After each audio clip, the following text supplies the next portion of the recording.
Okay, to take out the waste that's in the middle there, to finish this joint,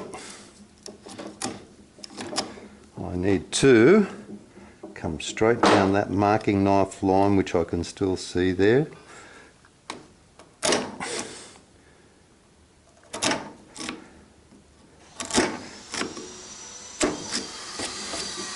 Same on this side, I might need to hit this one.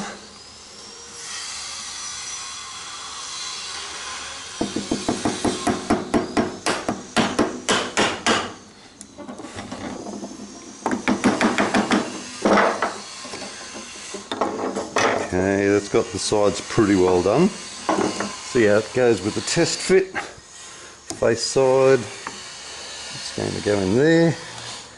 Goes in either side, doesn't go in the middle, and that's quite obvious that there's rubbish in the middle there that needs to be removed. So I'm going to chisel down there, clean up the edges as I go down, keeping it as tight as I can. You don't want to just ruin the middle of it, you want to take it out bit by bit.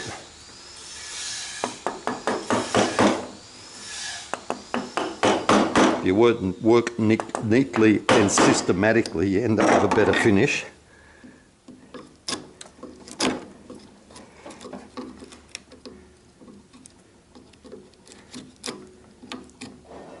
Okay, a bit more down there. Don't hit too hard here because you are at risk of splitting the timber. So what I'm doing is scribing down the sides or scoring down the sides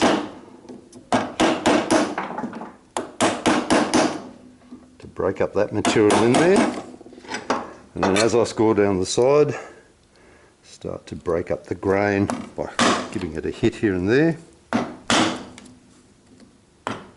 This is similar to what we did with the housing joint.